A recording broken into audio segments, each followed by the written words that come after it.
Assalamualaikum warahmatullahi wabarakatuh. My name is Cynthia and my student number is 030.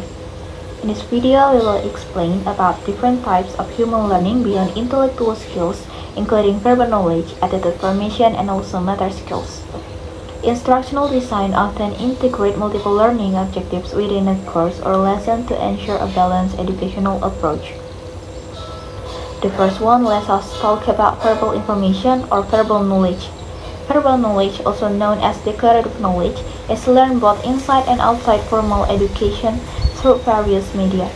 While informal learning occurs naturally, structured instruction ensures certainty in learning essential information, such as foundational concepts in chemistry or government studies. The need for certainty in learning arises for two primary reasons. The first reason is facilitating further learning. Essential information must be retained to enable advanced study. And the second reason is everyday functionality. Basic knowledge supports communication and daily interaction. Knowledge is often categorized into specialized fields, for example chemistry and woodworking, and general cultural knowledge, for example history and literature. General knowledge plays a key role in communication, citizenship, and personal identity, contributing to societal stability. Knowledge serves as the foundation for thinking and problem solving by providing a framework for association, analysis, and creative thought processes. Experts argue that knowledge is essential for reflective thinking, innovation, and addressing complex societal issues. Hello everyone, my name is Zakia Sabila with last student number is 042. Okay, next I will explain about the learning of verbal information. So what is verbal information? Verbal information is information that is conveyed through spoken word or written language. It can also refer to declarative knowledge, which is information that a person can state or declare. Okay, I will explain the first type, which is a label or name learning. So, learning a label means acquiring the ability to give a consistent verbal response to an object. This is different from learning the meaning of the name, which is the acquisition of a concept. Teachers must understand the difference between knowing the name of something and knowing the name means. Students know the label when they can name the object, but to know the concept, they must be able to identify example and non-example. Learning name can be aided by mnemonic technique. I will give two examples about this type. For the first, a young child learns the name of object around him, such as ball, book, or car. At this point, the child only learning the label or name of this subject. He may not fully understand the function or workings of the object, but he can able to identify the name it correctly and name it correctly. The second example, student learn technical term in specific subjects such as photosynthesis in biology or integrals in math. In this concept, students learn the label or name of complex scientific concept. A deep understanding of the concept will be developed over time, but the ability to say the correct term is an important for the first step. Okay, let's talk about learning fact. Facts are verbal statements that express the relationship between two or more named objects or events. An example is, the book has a blue cover. In normal communication, the relationship expressed by fact are assumed to exist in the real world. So, the words that make up facts have reference in the learning environment.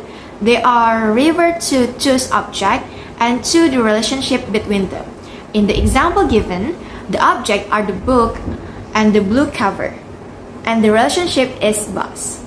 The fact learned have obvious value to the student for two main reasons. The first is the fact may be important to everyday life. The second fact, more obvious reason for the importance of learned fact to students is that they are used in further learning. In learning fact, there are internal condition and external condition. external conditions refer to what's already in learner mind before they learn a new fact. This improves the network of knowledge that organized in their long-term memory. For example, a student already knows about the continent in the world and where the United States is located. The student also understands the idea of a highest peak. And then this knowledge becomes the foundations for learning a new fact. Because there are the fact about Mount Whitney is the highest peak in the United States.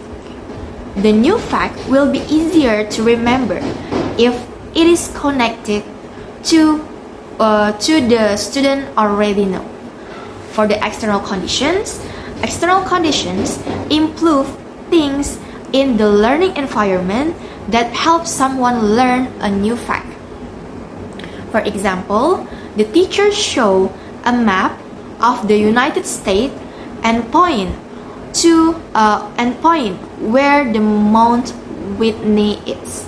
The teacher give a short explanation about the mountains, the height, and why it's considered to be a highest peak. The map and explanation help students visualize and understand the new fact better. These outside informations strengthen the connection between a new fact and what the student already know. So, how internal and external condition can work together? Internal and external condition work together to make a fact learning effective. Internal condition provide the relevant background knowledge, while external condition give the information and context needed to understand and remember the new fact. In the example, if a student didn't know about the continent or the idea of the highest peak, the fact about Mount Whitney might be hard to learn and remember. On the other hand, if the teacher just states the fact without using visual aid or explanation to the student might struggle to understand the connect the fact to their existing knowledge. By understanding and using both of these conditions, teachers can create more effective and meaningful way for students to learn a fact. Okay, next let's talk about learning organized knowledge. Learning organized knowledge, such as a series of related facts in historical events, categories in the art, scientific concept, or literary work, involve a process similar to learning single fact. The professional networks that make up this new knowledge do not stand alone, but rather are connected and integrated with larger proportional network already stored in the long-term memory. That is, new information built on the foundation of existing knowledge, creating relationship and context that reinforce understanding. This large pool of knowledge is not simply a pile of fact, but is organized from smaller units of information into the meaning whole. This organizational process is important to facilitate understanding and retentions.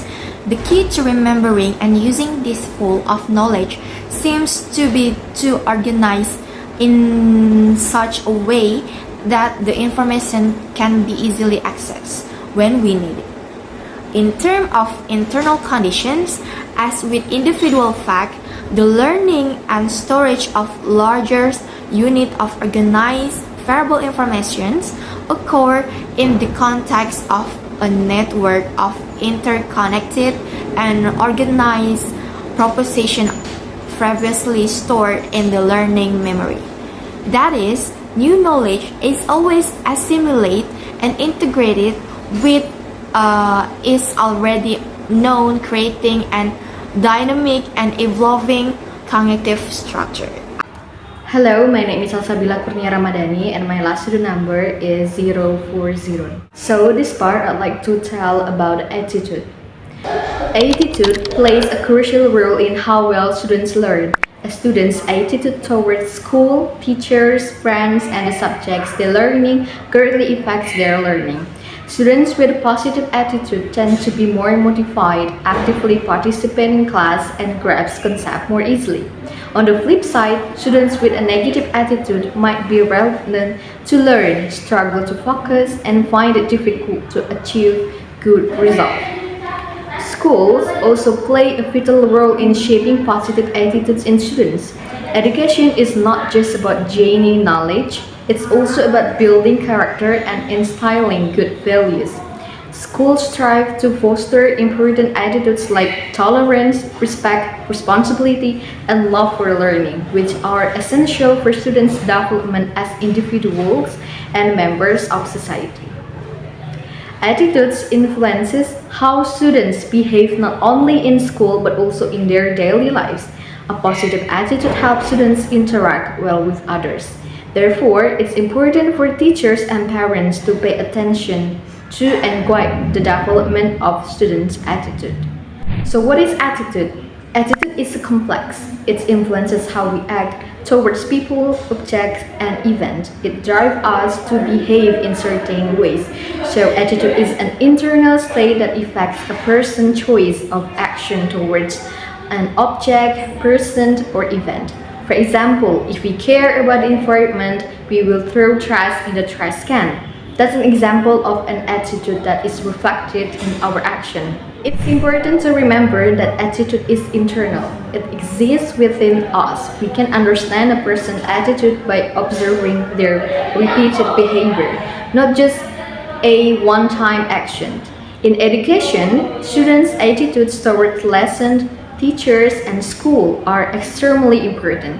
These attitudes can be trained and changed. With the right approach, we can instill positive attitudes in students so they not only become smart but also develop good character. Have you ever been lectured and laughed about something but still didn't change your behavior? It turns out that changing attitudes is not as easy as giving advice or delivering an emotional speech. Research shows that persuasive communication, even if well crafted, is often not very effective. Imagine being constantly told to study hard or don't litter. Would we immediately change? Probably not. Experts like Martin and Briggs have researched various ways to change attitudes, and there are many different perspectives. One way is direct method. Attitude formation and change can happen directly, sometimes even without us realizing it. One way this happens is through classical conditioning, where we associate something natural with a pleasant or unpleasant experience, which then triggers a specific attitude. For example, a child might be afraid of mouse because of bad experience with loud noise when they saw a mouse. Gradually, the child will become afraid of mouse and possibly other small, furry animals as well. In a school setting, reinforcement is more relevant. If we connect learning activities with things that students enjoy, they will not only master the subject but also develop a liking for it. For example, students who like to draw will be more motivated to learn if they are given the opportunity to draw after study. So the key is that success in learning will foster a positive attitude towards learning itself. So it's important for teachers to create a fun learning environment and provide opportunities for students to experience success. Hello, my name is Adelia Agustin with my student number is 06011 28 222 70 and 46. Okay, here I will continue the discussion about attitude learning by explaining an important indirect methods of shaping attitudes. So, not all attitudes are learned through personal experience. Many times, people develop attitudes simply by watching others and seeing how they behave in different situations. According to Bandura 690 and 69, one of the most effective indirect methods for learning attitudes is human modeling. Human modeling is the process of learning attitudes by observing the actions, behavior, and choices of others.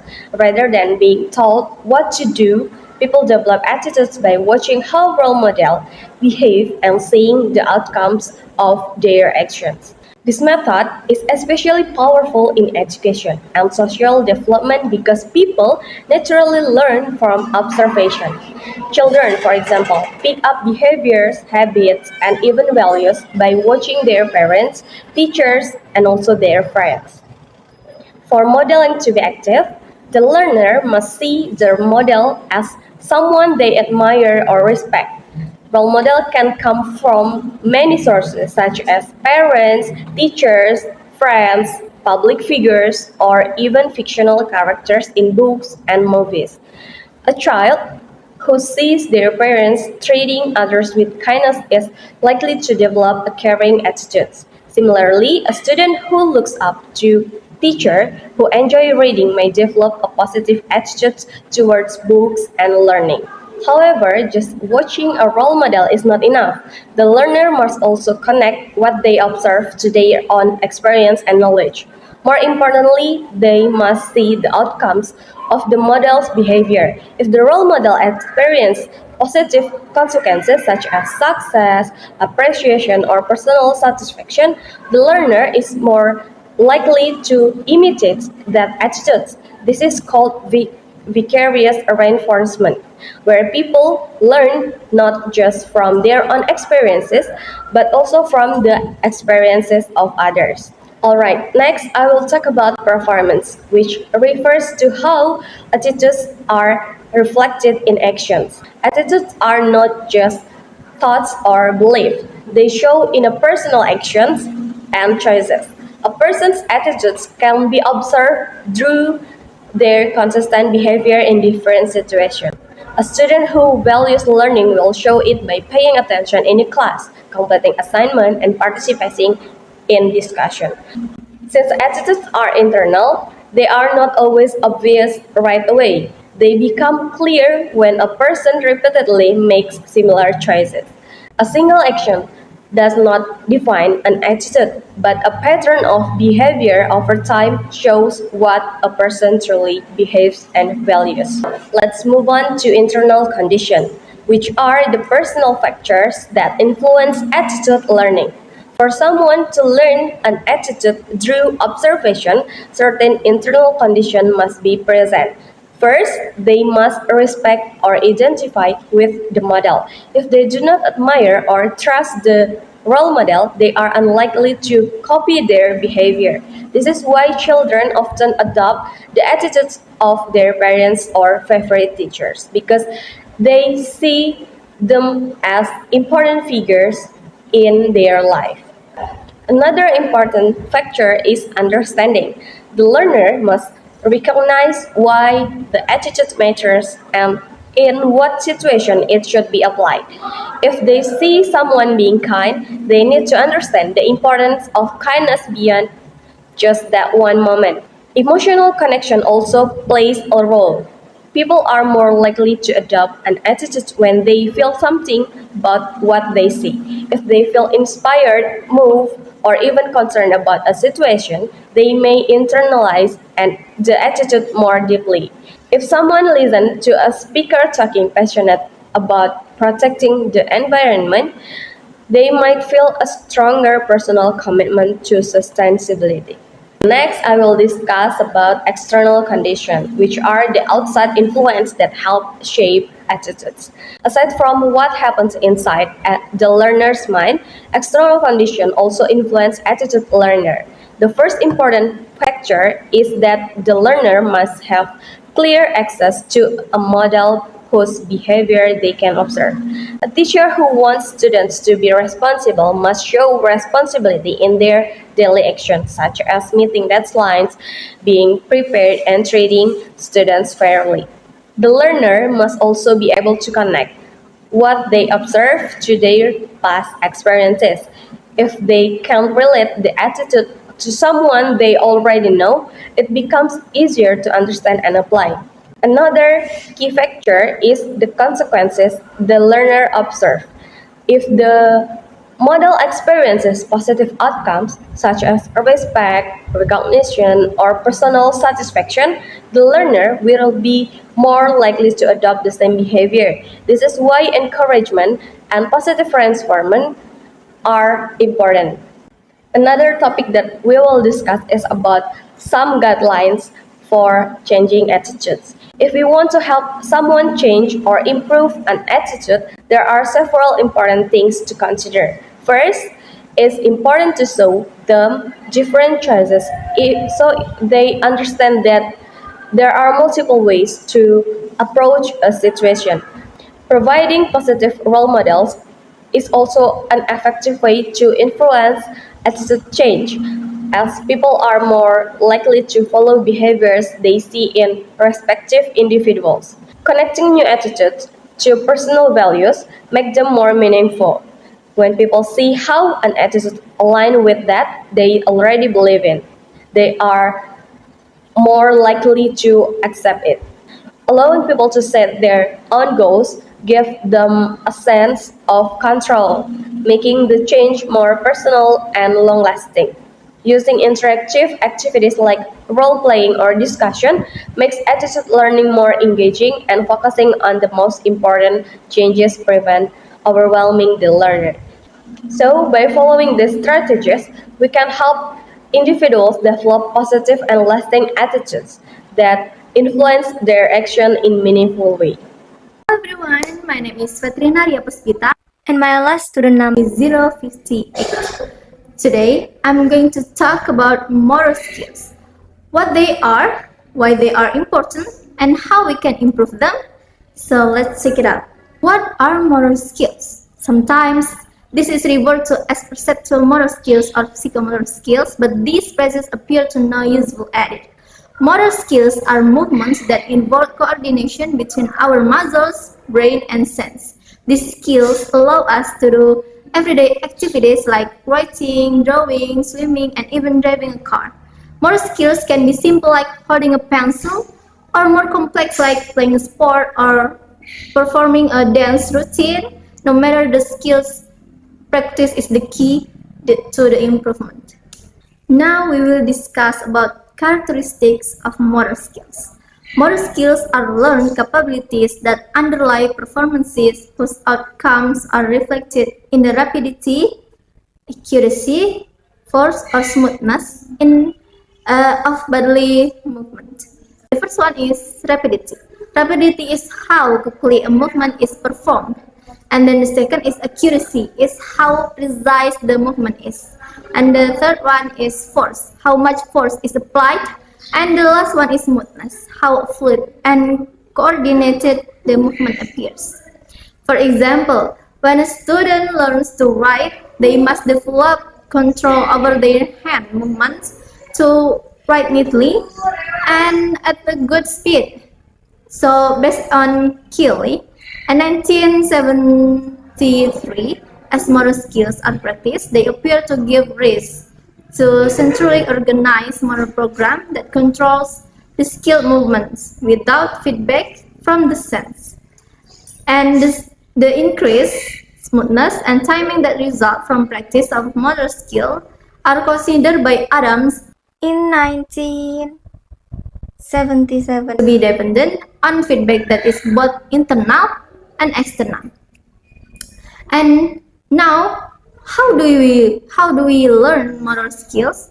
Motor skills are learned through repetition and feedback. And there are two types of feedback that help us improve. The first one is internal feedback. It comes from inside our body. It is the information we get from our muscle, joints, and sense while performing a movement. For example, when you throw a ball, you feel if your arm moves correctly. When riding a bike, you sense if your balance are about to fall. And then the external feedback. It is about information from outside sources like verbal instructions from your coach or teacher. For example, a swimming coach tells you, your arms need to move faster. Now move on to executive subroutine in motor skills. An executive subroutine is the mental process that organizes and controls the sequence of movements needed to perform a motor skill correctly.